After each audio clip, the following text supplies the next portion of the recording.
Hi guys, welcome back to Crazy Family Vlogs. ಇವತ್ತಿನ ವಿಡಿಯೋದಲ್ಲಿ ತುಂಬ ಖುಷಿ ಆಗ್ತಿದೆ.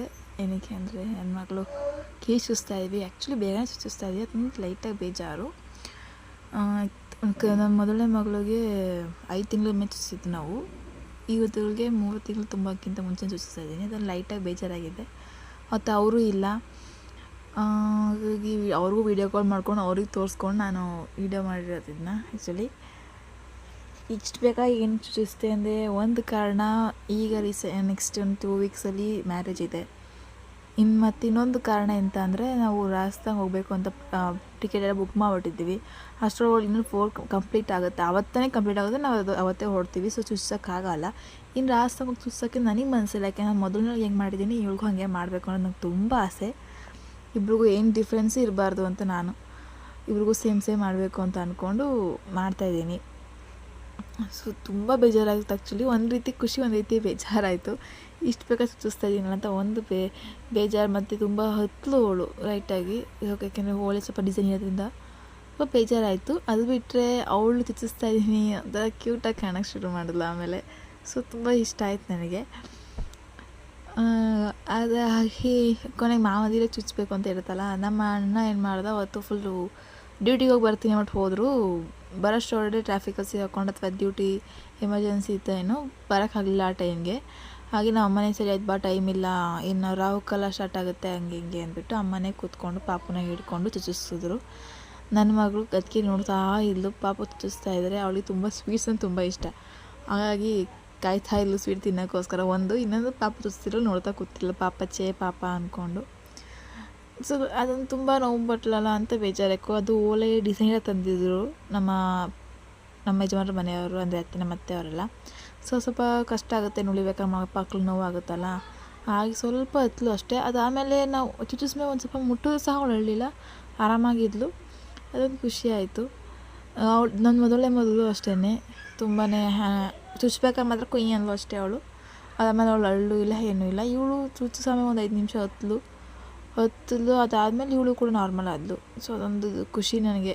ಇಬ್ಬರು ಅಷ್ಟು ಅಲ್ಲಿ ಹಠ ಮಾಡಿಲ್ಲ, ಜ್ವರ ಏನೂ ಬರಲಿಲ್ಲ ಇಬ್ರಿಗೂ ಅಂತೂ. ಖುಷಿ ಆಯಿತು. ಸೊ ನಾನೇ ಇಟ್ಕೊಳ್ಳೋಣ ಅಂತ ಅಂದ್ಕೊಂಡ್ರೆ, ಬಟ್ ನನಗೆ ತುಂಬಾ ಭಯ. ನನಗೆ ಅವಳ ಪಾಪು ಹತ್ರನೇ ಆಗೋಲ್ಲ, ನನಗೆ ಯೋಚನೆ ಮಾಡ್ತೀನಿ. ಅಂಥದ್ರಲ್ಲಿ ತುಂಬ ಈಗ ಚುಚ್ಬೇಕು ಅಯ್ಯೋ ಅಂತಂದ್ರೆ ತುಂಬಾ ಇದು ಮಾಡ್ತೀನಿ ನಾನು. ಹಾಗಾಗಿ ಅಮ್ಮನೇ ಇಟ್ಕೋತೀನಿ, ಕಿಡ್ಸ್ಕೊಬೇಡ ನೀನು ಅಂತ ಅಂದರು. ಸರಿ ಆಯಿತು ಅಂದ್ಬಿಟ್ಟು ನಾನು ಅಮ್ಮನ ಇಟ್ಕೊಂಡಿದ್ರು. ಪುನೀತ್ ಅವ್ರಿಗೆ ವೀಡಿಯೋ ಕಾಲ್ ಮಾಡಿ ಅವ್ರಿಗೆ ತೋರಿಸ್ತಾ ನಾನು ವೀಡಿಯೋ ಮಾಡ್ತಾ ಕೂತಿದ್ದೆ. ತುಂಬ ಕ್ಯೂಟಾಗಿ ಕಂಡ್ಲು. ಆಮೇಲೆ ಇದಕ್ಕೆ ಅಂತಾರೆ ಹೆಣ್ಮಕ್ಳು ಕಿವಿ ಓಲೆ ಹಾಕ್ಕೊಂಡ್ರಿ ಚೆಂದ ಅಂತ, ಇದಕ್ಕೆ ಅಂತಾರೇನೋ ಚಿಕ್ಕ ಮಕ್ಕಳಿಗೆ. ಬಟ್ ನಂಗೆ ತುಂಬಾ ಇಷ್ಟ ಆಯಿತು ಇದೆಲ್ಲ ನೋಡಿ ನನಗೆ. ನೀವು ಕಮೆಂಟ್ ಮಾಡಿ ಚೆನ್ನಾಗಿ ಕಾಣ್ತಿದ್ದಾರೋ ಇಲ್ವೋ ಅಂತ. ಪಾಪು ಹೇಳ್ತಾರೆ ಯಾರು ಮುಖ ತೋರಿಸ್ಬಾರ್ದು ಮಾಡಬಾರ್ದು ಅಂತಾರೆ. ನಾನು ಅಷ್ಟೇನು ಕಂಟ್ರೋಲ್ ಮಾಡಿಲ್ಲ ಎಲ್ಲ. ಅವರು ಇಷ್ಟು ದಿವಸ ಮುಖ ತೋರಿಸಿರಲಿಲ್ಲ, ಬಟ್ ಈಗ ತೋರಿಸ್ತಾ ಇದ್ದೀನಿ. ಸೊ ಅವ್ರಿಗೂ ವೀಡಿಯೋ ಕಾಲ್ ಮಾಡ್ಕೊಂಡು ಅವ್ರಿಗೂ ತೋರಿಸ್ತಾ ಇದೆ. ಅವರು ನೋಡ್ತಾ ಅವರು ಅದನ್ನ ಇಷ್ಟು ಸರಿ ತುಂಬ ನೋವಾಗುತ್ತೇನೋ ಅವಳಿಗೂ ಅನ್ನೋದು ತುಂಬ ಮನಸ್ಸಾಗಿತ್ತು ನಮಗೆ. ಬಟ್ ಆಮೇಲೆ ಸ್ವಲ್ಪ ಸಮಾಧಾನ ಆದಮೇಲೆ ಓಕೆ ಅಂತ ನನ್ನ ಮಕ್ಳು ನಿಪ್ಪಲ್ಲಿ ಹಾಕು, ಅಳಲ್ಲ ಅಂದ್ಬಿಟ್ಟು ನಿಪ್ಪಲ್ಲಿ ತಿರುಗ್ತಾ ಇದ್ಲು ಪಾಪಗೆ.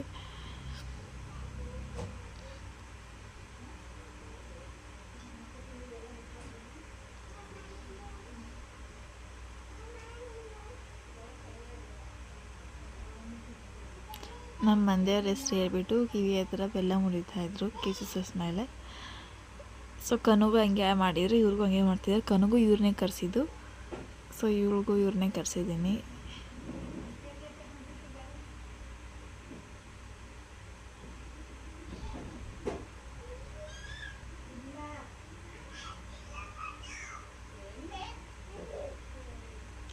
ಕೊಬ್ಬರಿನೂ ಹಂಗೆ ಮಾಡಿದ್ರು, ಕಿವಿ ಹತ್ರ ಇಟ್ಬಿಟ್ಟು ಆಮೇಲೆ ಹೊಡೆದ್ರು.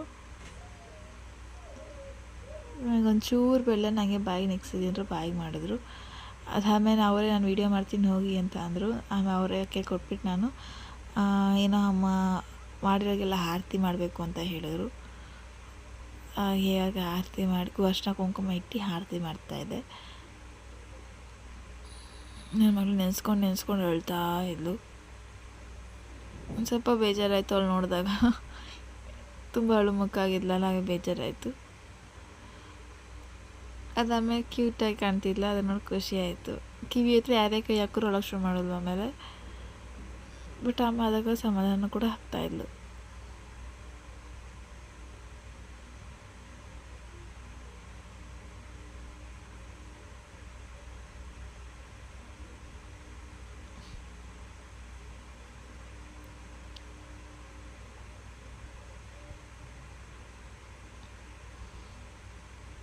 ಆರತಿ ಮಾಡಿ ದೃಷ್ಟಿ ತೆಗೀರಿ ಅಂತ ಅಂದರು. ಕೊನೆಗೆ ದೃಷ್ಟಿ ತೆಗಿಯೋಣ ಅಂತ ಅಂದ್ಬಿಟ್ಟು ಎಲ್ಲ ರೆಡಿ ಮಾಡಿಕೊಂಡೆ. ಅಷ್ಟರ ನನ್ನ ಮಗಳು ಆಗಲೇ ಆಟ ಆಡ್ತಾ ಕೂತಿದ್ಲು ಕುಂಕುಮದಲ್ಲಿ, ದೊಡ್ಡವಳು. ಎಲ್ಲ ರೆಡಿ ಮಾಡಿಕೊಂಡು ಯಾರೂ ಇರಲಿಲ್ಲ ಆ್ಯಕ್ಚುಲಿ. ಸಲ ಸ್ವಲ್ಪ ಬೇಜಾರಾಯಿತು, ಯಾರೂ ಇರಲಿ ಹೊಲ ಅನ್ನೋದು ಬಿಟ್ಟು ಇನ್ನೇನೂ ಇಲ್ಲ, ಎಲ್ಲ ನಾರ್ಮಲಾಗಾಯಿತು. ನನ್ನ ಮಗಳು ಅಷ್ಟು ಅರಳಿಲ್ಲ. ಅದಾದಮೇಲೆ ಕೈ ಸುಸ್ಮೇಲೆ ಅಷ್ಟಕ್ಕಷ್ಟೇ. ಯಾರು ಕಿವಿ ಹತ್ರ ಕೈ ಹಾಕಿದ್ರೆ ಮಾತ್ರ ಕೈ ಅಂತ ಸ್ವಲ್ಪ ಇದು ಮಾಡಿಬಿಟ್ರೆ ಇನ್ನೇನಿಲ್ಲ.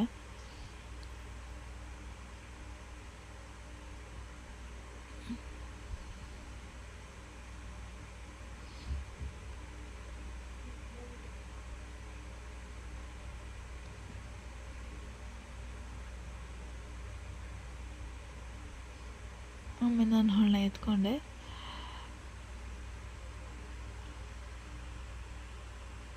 ಆಮೇಲೆ ಇವಳು ನಮ್ಮ ಆಂಟಿ ಅಂದರೆ ನಮ್ಮ ಚಿಕ್ಕಮ್ಮನ ಅಕ್ಕನ ಮೊಮ್ಮಗಳು ಮನೆಗೆ ಬಂದಿದ್ಲು. ಮೇಕಪ್ ಮಾಡಿ ಅಕ್ಕ ರೆಡಿ ಮಾಡಿ ಅಂತ ಹೇಳ್ತಾಯಿದ್ರು. ಸೊ ಟ್ರೈ ಮಾಡೋಣ, ನಾನು ಲಾಸ್ಟ್ನ ಸುಮಾರು ಜನಕ್ಕೆ ಮಾಡಿದ್ದೆ. ಸೊ ಮಾಡೋಣ ಅಂತ ಅಂದ್ಬಿಟ್ಟು ಮಾಡಿದೆ. ಕ್ಯೂಟಾಗಿ ಕಾಣ್ತಿದ್ಲು, ನೀಟಾಗಿ ಬಂತು ಮೇಕಪ್ ಎಲ್ಲ, ಚೆನ್ನಾಗೇ ಬಂತು. ಮಾಡಿದ್ದು ಒಂಥರ ಖುಷಿ ಆಯಿತು ನನಗೆ, ಚೆನ್ನಾಗಿ ಬಂತಲ್ಲ ಅಂತ. ಚೆನ್ನಾಗಿ ಕಾಣ್ತಿದ್ದಾಳೆ ಅಲ್ವಾ ಅಂತ ಕಾಮೆಂಟ್ ಮಾಡಿ ತಿಳಿಸಿ. ನಾನು ಚೆನ್ನಾಗಿ ಮೇಕಪ್ ಮಾಡಿದ್ದೀನೋ ಇಲ್ವ ಅಂತಲೂ ತಿಳಿಸಿ. ಅದಾದಮೇಲೆ ನನ್ನ ಮಗಳನ್ನ ಮತ್ತೆ ಹೋಳಲ್ಲಿ ನೋಡಬೇಕು ಅಂತ ಆಸೆ ಆಗಿ ಮತ್ತೆ ಒಂದು ಫೋಟೋ ತೆಕ್ಕೊಂಡೆ. ಅದ್ರ ಫೋಟೋಗಿದ್ದು ದೃಷ್ಟಿ ಹಾಕಬೇಡಿ ಜಾಸ್ತಿ, ಚೆನ್ನಾಗಿದ್ರೆ ಕಮೆಂಟ್ ಮಾಡಿ ಹೇಳಿ. ಅದಾದಮೇಲೆ ನಮ್ಮ ಮದುವೆ ವೀಡಿಯೋ ಹಾಕಿದ್ವಿ. ಅದನ್ನು ನನ್ನ ಇಬ್ಬರು ಮಕ್ಕಳು ಫುಲ್ ಕುತ್ಕೊಂಡು ನೋಡ್ತಾ ಇದ್ರು. ಚಿಕ್ಕವಳಂತೂ ಈಗಲೇ ಫುಲ್ ಹಿಂದೆ ಎಲ್ಲ ತಿರುಗಿಸಿ ನೋಡ್ಕೊಂಡಿದ್ಲು. ಅವಳೇನೆ ದೊಡ್ಡವಳು ಹಾಗೆ ಕುತ್ಕೊಂಡು ಅವ್ರ ಪಕ್ಕ ನೋಡ್ತಾ ಇದ್ಲು. ಸೊ ಅದೊಂದು ಸ್ವೀಟ್ ಮೆಮೊರಿ ಆಗಿತ್ತು ಅಂದ್ಬಿಟ್ಟು ಕ್ಯಾಪ್ಚರ್ ಮಾಡಿದೆ ಆ ಟೈಮಲ್ಲಿ. ನೆಕ್ಸ್ಟ್ ಡೇ ಇದು ಮಾರ್ನಿಂಗ್ ಇದು. ಸೊ ಕ್ಯೂಟ್ ಮೆಮೊರಿ ಆಗಿತ್ತು ಅಂದ್ಬಿಟ್ಟು ಕ್ಯಾಪ್ಚರ್ ಮಾಡಿದೆ. ತುಂಬ ಇಷ್ಟ ಆಯಿತು.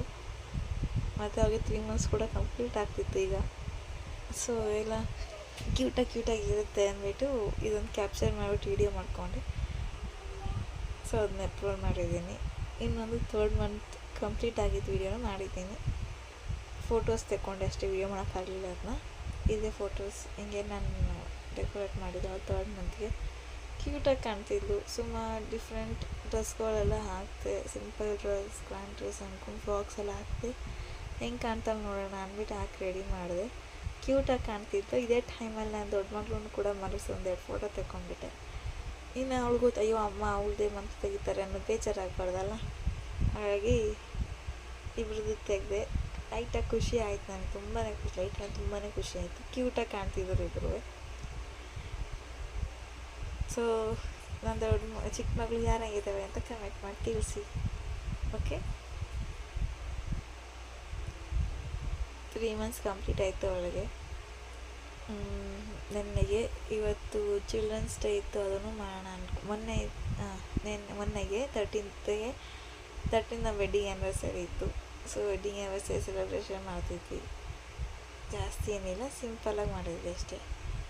ಸೊ ಫೋಟೋಸ್ಗಳು ಹಾಕ್ತಾಯಿರೋದು ಇನ್ನೇನಿಲ್ಲ. ಫೋಟೋಸ್ 13th ನನ್ನ ಮಗಳಿಗೆ, 12th ನನ್ನ ಮಗಳು 3 months ಕಂಪ್ಲೀಟ್ ಆಯಿತು. 13th ನಮ್ಮ ವೆಡ್ಡಿಂಗ್ ಆ್ಯನಿವರ್ಸರಿ 3 years ಕಂಪ್ಲೀಟ್ ಆಯಿತು.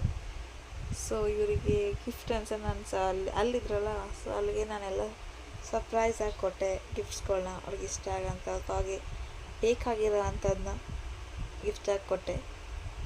ತುಂಬ ಇಷ್ಟಪಟ್ಟರು. ಎಷ್ಟು ಇಷ್ಟಪಟ್ಟರು ಅಂತ ನೆಕ್ಸ್ಟ್ ಸಲ ಈ ಸಲ ಬಂದಾಗ ಅವ್ರ ಕೇಳಿ ವೀಡಿಯೋ ಮಾಡಿ ಹೇಳಿಸ್ತೀನಿ. ವೀಡಿಯೋದಲ್ಲಿ ಮಾತ್ರ ಇಷ್ಟ ಆಯಿತು ಅಂತ ಅಂದರು. ಗೊತ್ತಿಲ್ಲ ಅವ್ರು ನಿಜ ಇಷ್ಟ ಆಗಿದೆಯಾ ಇಲ್ವೋ ಅಥವಾ ಹೆಂಗೆ ಕಾಣಿಸ್ತಿದ್ದಾರೆ ಇವೆಲ್ಲ ಹಾಕ್ಕೊಂಡು ಅನ್ನೋದು ನನಗೆ ಗೊತ್ತಿಲ್ಲ. ವೀಡಿಯೋದಲ್ಲಿ ಚೆನ್ನಾಗೇ ಕಾಣಿಸ್ತಿದ್ರು, ಹಾಗಾಗಿ ನೋಡ್ತೀನಿ. ಎದುರುಗಡೆ ಬಂದಾಗ ಬರ್ತಾರೆ ಅನ್ಕೋತೀನಿ 26 28 ಅಂತ ಹೇಳಿದ್ದಾರೆ ನವೆಂಬರ್, ಈ ತಿಂಗಳಲ್ಲಿ. ಬಂದಾಗ ಪಕ್ಕ ವೀಡಿಯೋ ಮಾಡ್ತೀನಿ. ನೋಡೋಣ ಹೆಂಗಿರುತ್ತೆ ರಿಯಾಕ್ಷನ್ ಅಂತ ಕೇಳ್ತೀನಿ, ಹೆಂಗೆ ಇಷ್ಟ ಆಯ್ತಾ ಏನು ಗಿಫ್ಟ್ಸ್ಗಳು ಸರ್ಪ್ರೈಸ್ಗಳೆಲ್ಲ ಅಂತ. ಸೊ ನಾನು ಈಗ ಇಷ್ಟು ಕೊಟ್ಟಿದ್ದೀನಿ ಗಿಫ್ಟ್ಸ್ನ. ನನಗೆ ಇವ್ರಿಗೇನೋ ಬೇಕು ಅಂತ ಯೋಚನೆ ಮಾಡಿ ಕೊಟ್ಟಿರೋಂಥದ್ದು, ಸದ್ಯಕ್ಕೆ ಬೇಕಾಗಿರೋಂಥದ್ದು, ಇಂಪಾರ್ಟೆಂಟ್ ಅಂದರೆ ಯೂಸ್ ಮಾಡೋವಂಥದ್ದನ್ನ. ಅದಕ್ಕೆ ಸುಮ್ಮನೆ ಏನೋ ಗಿಫ್ಟ್ ಮಾಡಿದ್ರೆ ಅದು ವೇಸ್ಟ್ ಆಗಬಾರ್ದಲ್ಲ, ಯೂಸ್ ಆಗೋಂಥದ್ದಾದ್ರು ಮಾಡಿದ್ರೆ ಓಕೆ ಅದು ಹೆಲ್ಪ್ ಆಗುತ್ತೆ ಅಂತ ಅನಿಸ್ತು. ಅದರೊಳಗೆ ಈಗ ರೀಸೆಂಟಾಗಿ ಮ್ಯಾರೇಜ್ ಇತ್ತು ಅಂತ ಹೇಳಿದ್ನಲ್ಲ ಈ ಮಂತ್. ಸೊ ಅಲ್ಲಿ ಹೆಂಗೂ ಬರ್ತಿದ್ರಲ್ಲ, ಸೊ ಎಲ್ಲ ಸರಿ ಹೋಗುತ್ತೆ ಅಂತ ಅಂದ್ಬಿಟ್ಟು ಎಲ್ಲ ಫುಲ್ ಅದಕ್ಕೆ ಬೇಕಾಗಿರೋ ಥರನೇ ಆದಷ್ಟು ಪ್ರಯತ್ನಪಟ್ಟು ಗಿಫ್ಟ್ಸ್ಗಳು ಕಳಿಸಿದ್ದೀನಿ. ನೋಡಬೇಕು ಅವ್ರಿಗೆ ಎಷ್ಟು ಇಷ್ಟ ಆಗಿದೆಯೋ ಗೊತ್ತಿಲ್ಲ. ಬಟ್ ವೀಡಿಯೋಸ್ಗಳು ನೋಡಿದಾಗ ಸರ್ಪ್ರೈಸ್ಗಳು ನೋಡಿದಾಗೆಲ್ಲ, ಗಿಫ್ಟ್ಸ್ ನೋಡಿದಾಗೆಲ್ಲ ತುಂಬ ಹ್ಯಾಪಿಯಾಗಿ ಫೀಲ್ ಮಾಡಿದ್ದಾರೆ. ಅಲ್ಲಿ ಎದುರುಗಡೆಯಿಂದ ನೋಡಿದಲ್ಲೆಲ್ಲ ಗೊತ್ತಾಗೋದು. ಸೊ ಎದುರುಗಡೆ ನೋಡಿ ತಿಳ್ಕೊಳ್ಳೋಣ ಹೆಂಗಿದೆ ಅಂತ. ಅದಾದಮೇಲೆ ಒಂದು ಫೋಟೋ ಫ್ರೇಮ್ ಲಾಸ್ಟ್ ಗಿಫ್ಟ್ ಅಂತ ಅನ್ಕೋಬೋದು. ಒಂದು ಫೋಟೋ ಫ್ರೇಮ್ ಕೊಟ್ಟೆ ನಾವಿಬ್ಬರದು. ಆ್ಯಕ್ಚುಲಿ ನಾವಿಬ್ಬರದ್ದು ಒಟ್ಟಿಗೆ ಯಾವ ಫೋಟೋ ಫ್ರೇಮು ಇಲ್ಲ, ನಾವೇ ಯಾವತ್ತೂ ಮಾಡಿಸಿಲ್ಲ, ಬೇರೆ ಕೊಟ್ಟಿದ್ದಾರೆ. ಸೊ ನನಗೆ ಅನಿಸ್ತು ಆ್ಯಕ್ಚುಲಿ ಕೊಡ್ಬೋದು ಅಂತ. ಹಿಂಗೆ ಕಾಣ್ತಿದ್ರು ವೆಡ್ಡಿಂಗ್ ಆ್ಯನಿವರ್ಸರಿ ದಿವಸ. ನಾನು ಕೂಡ ರೆಡಿಯಾಗಿ 13th ರೆಡಿಯಾಗಿ ನಾನು ಕೂಡ ನನ್ನ ಮದುವೆ ಸ್ಯಾರಿ ಹಾಕಿದ್ದೆ. ರೆಡಿಯಾಗಿ ಅವರು ಕೂಡ ಡ್ರೆಸ್ ಹಾಕ್ಕೊಂಡು ರೆಡಿಯಾಗಿದ್ದರು. ಇಬ್ಬರು ಚೆನ್ನಾಗೇ ಕಾಣ್ತಿದ್ರಪ್ಪ ಮೊಬೈಲಲ್ಲಿ. ನೋಡಬೇಕು ಹೆಂಗೆ ಕಾಣ್ತಾರೆ ಅಂತ. ಅದಾದಮೇಲೆ ಸರ್ಪ್ರೈಸ್ ಇನ್ನೂ ಇತ್ತು. ಹಾಗೆ ಕೊಡೋಣ ಅಂದ್ಬಿಟ್ಟು ಇನ್ನೊಂದು ಸರ್ಪ್ರೈಸ್ ಕೊಟ್ಟೆ. ಅವ್ರಿಗೆ ಗೊತ್ತಿಲ್ಲದೇ ಅವ್ರು ಕೇಕ್ ತಂದು ಇಟ್ಟಿದ್ದಾರೆ ಫ್ರಿಜ್ಜಲ್ಲಿ. ಬೇರೆಯವ್ರ ಕೇಳಿ ತರಿಸಿ ಇಡಿಸಿದೆ, ಅದು ಅವ್ರಿಗೆ ಗೊತ್ತಿರಲಿಲ್ಲ. ಸೊ ಫುಲ್ ಹ್ಯಾಪಿ ಪಟ್ಟರು, ಓಕೆ ಅಂತ ಖುಷಿಪಟ್ಟರು. ಸೊ ಕಟ್ ಮಾಡಿ ನಾವು ನೋಡೋಣ ಅಂತ ಅಂದ್ಬಿಟ್ಟು ನಾನು ಅದೇ ಡ್ರೆಸ್ಸಲ್ಲೇ ಇದ್ದೆ. ನಾನು ಆಮೇಲೆ ಕೇಕ್ ಕಟ್ ಮಾಡಿಸ್ಬಿಟ್ಟು ಅವ್ರಿಗೆ ಡ್ರೆಸ್ ಚೇಂಜ್ ಮಾಡಿಬಿಟ್ಟೆ. ಯಾಕೆಂದ್ರೆ ಟಯರ್ಡ್ ಅನ್ನಿಸ್ತು. ಸುಮಾರು ದಿವಸಗಳು ಆದಮೇಲೆ ಸ್ಯಾರಿ ಹಾಕಿದ್ನ, ಅದು ಅದೇ ಸ್ಯಾರಿ ಫುಲ್ ಗ್ರ್ಯಾಂಡ್ ಇತ್ತಲ್ಲ. ಸೊ ಟಯರ್ಡ್ ಅನ್ನಿಸ್ತು. ಇದಕ್ಕೆ ಅವರು ಕಟ್ ಮಾಡಿಬಿಡಿ ಬೇಗ ಸುಸ್ತಾಗುತ್ತೆ ಅಂತ ಅಂದ್ಬಿಟ್ಟು ಓಕೆ ಕಟ್ ಮಾಡಿಸ್ಬಿಟ್ಟು ನನ್ನ ಮಗಳು ಅಲ್ಲಿ ನನ್ನ ಪಕ್ಕ ನಿಂತಿದ್ಲು, ನೋಡ್ತಾ ಇದ್ಲು. ಸೊ ಅವ್ಳಿಗೆ ಕ್ಲಾಪ್ ಎಲ್ಲ ಮಾಡ್ಕೊಂಡು ಅವ್ರು ರೇಗಿಸ್ತಿದ್ರು. ಸೊ ಹ್ಯಾಪಿ ಫೀಲ್ ಆಯಿತು. ಅವ್ರು ಅಲ್ಲಿದ್ದರು, ನಾನು ಇಲ್ಲಿದ್ದೆ. ಒಂದು ರೀತಿಯ ಲೈಟ್ ಫೀಲಿಂಗ್ಸ್ ಇರುತ್ತಲ್ಲ, ಅಯ್ಯೋ ಇಲ್ವಲ್ಲ ಜೊತೆಲಿಲ್ಲ ಅಂತ ಫೀಲ್ ಆಯಿತು. ಬಟ್ ಇಬ್ರಿಗೆ ಹಂಗೆ ಕೇಕ್ ಕಟ್ ಮಾಡಿಸಿದ್ವಿ. ಅವರು ನನಗೆ ಗೊತ್ತಿಲ್ಲದೇ ಕೇಕ್ ತರಿಸಿದ್ರು, ನಾನು ಅವ್ರಿಗೆ ಗೊತ್ತಿಲ್ಲದೆ ಕೇಕ್ ಇಟ್ಟಿಯಲ್ಲಿ ಒಂದು ರೀತಿ ಒಂದು ಪಕ್ಕದಲ್ಲಿ ಇದ್ದ ಥರ ಫೀಲ್ ಮಾಡ್ಕೊಂಡು ಇಬ್ಬರು ಕಟ್ ಮಾಡಿದ್ದು ಖುಷಿ ಆಯಿತು. ಜೊತೆಗೆ ಇದ್ದಿದ್ರೆ ಇನ್ನೂ ಖುಷಿ ಪಡ್ತಿದ್ವಿ. ಇನ್ನು ಈ ಚಾಯ್ಸ್ ಎಲ್ಲ ಫುಲ್ ಎಕ್ಸ್ಟ್ರೀಮ್ ಲೆವೆಲ್ ಕೊಟ್ಟೋಗೋದು ನಮ್ಮ ಖುಷಿ. ಇನ್ನು ನೆಕ್ಸ್ಟ್ ಸ್ವಲ್ಪ ದಿವಸ ಮತ್ತೆ ಒಟ್ಟಿಗೆ ಆಗೋಣ ಅಂದ್ಕೊಂಡಿದ್ವಿ. ರಾಜಸ್ಥಾನ್ಗೆ ಹೋಗೋಣ ಅಂತ. ಅಲ್ಲಿ ಫುಲ್ ಹ್ಯಾಪಿಯಾಗಿರ್ಬೋದು. ಬೇರೆ ಆಗೋದು ಬೇಡ ಮತ್ತಿನ್ನು ಯಾವತ್ತೂ ಅಂದ್ಕೊಂಡಿದ್ದೀವಿ, ನೋಡೋಣ. ಆದಮೇಲೆ ಅವ್ರು ಕೇಕ್ ತರಿಸಿ ಅಷ್ಟು ಡ್ರೆಸ್ಸೇ ಚೇಂಜ್ ಮಾಡಿಬಿಟ್ಟಿದೆ. ಫುಲ್ ಟಯರ್ಡ್ ಅನಿಸಿದೆ, ಡ್ರೆಸ್ ಚೇಂಜ್ ಮಾಡಿಬಿಟ್ಟಿದೆ. ಸೊ ಹಂಗೆ ಕಟ್ ಮಾಡಿಸ್ದೆ. ಇವತ್ತು ಅದಾದ ನೆಕ್ಸ್ಟ್ ಡೇ ಚಿಲ್ಡ್ರನ್ಸ್ ಡೇ, ಇವತ್ತು 14th. ಮಕ್ಳಿಗೆ ಕೇಕ್ ಕಟ್ ಮಾಡಿಸೋಣ ಅಂತ ಅನಿಸ್ತು, ಹಾಗೆ ಕೇಕ್ ಕಟ್ ಮಾಡಿಸ್ತಾ ಇದ್ದೀನಿ. ನನ್ನ ಮಗಳವರು ಚಿಕ್ಕವಳನ್ನ ಕೂರಿಸ್ಕೊಂಡಿದ್ದೀನಿ, ಒಂದೊಂದು ಕೈ ಕಟ್ ಮಾಡಿಸ್ತಾ ಇದ್ದೆ.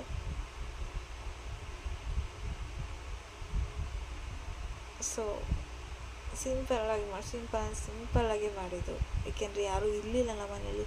ಸೊ ಒಬ್ಬರೇ ಇದ್ದಿದ್ದರಿಂದ ಸಿಂಪಲ್ಲಾಗಿ ಮಾಡಿದ್ದೆ. ಖುಷಿ ಆಯಿತು, ನನ್ನ ಮಗಳು ಖುಷಿ ಪಟ್ಲು. ನೆಕ್ಸ್ಟ್ ಸಲ ಅಲ್ಲಿಗೆ ಹೋದಾಗ ಗ್ರ್ಯಾಂಡಾಗಿ ಮಾಡೋಣ ಅಂದ್ಕೊಂಡಿದ್ದೀನಿ, ನೋಡೋಣ. ನಾನು ನಮ್ಮ ಯಜಮಾನರು ಪತಿರಾಯರು ಮತ್ತು ನನ್ನ ಮಕ್ಕಳು ಒಂದು ವರ್ಷ ಎಲ್ಲ ಆಗುತ್ತೆ, ಟ್ರೈ ಮಾಡೋಣ ಹ್ಯಾಪಿಯಾಗಿರೋಕ್ಕೆ. ಅದಾದಮೇಲೆ ಮಕ್ಕಳನ್ನ ತಗೋಗ್ತೀವಿ ಒಂಚೂರು ಆಟ ಆಡಲಿ ಅಂತ ಅಂದ್ಬಿಟ್ಟು ಅಷ್ಟೊಂದು ಕೇಕ್ ತಿನ್ನಿಸ್ತಾ ಇದ್ದೆ ದೊಡ್ಡವಳಿಗೆ. ಸೊ ಈ ವಿಡಿಯೋ ನಿಮಗೆ ಇಷ್ಟ ಆಗಿದ್ರೆ ಪ್ಲೀಸ್ ಲೈಕ್ ಮಾಡಿ. ಏನಾದ್ರು ತಪ್ಪಿದ್ದರೆ ಅಥವಾ ಏನಾದ್ರು ಕರೆಕ್ಟ್ ಆಗಬೇಕು ಅಂದರೆ ಅಥವಾ ನಿಮ್ಗೇನಾದ್ರು ಅನಿಸುತ್ತೆ ಅದನ್ನ ಕಮೆಂಟ್ ಮಾಡಿ ತಿಳಿಸಿ. ದಯವಿಟ್ಟು ಸಬ್ಸ್ಕ್ರೈಬ್ ಮಾಡೋದನ್ನ ಮರಿಬೇಡಿ. ನಿಮ್ಮ ಸಪೋರ್ಟ್ ಇರಲೇಬೇಕು. ಪ್ಲೀಸ್ ಸಬ್ಸ್ಕ್ರೈಬ್ ಮಾಡಿ. Thank you for watching my video. Please support and subscribe. ದಯವಿಟ್ಟು ಸಬ್ಸ್ಕ್ರೈಬ್ ಮಾಡೋದನ್ನ ಮಾತ್ರ ಮಾಡಿದ್ದೆ. Thank you for watching.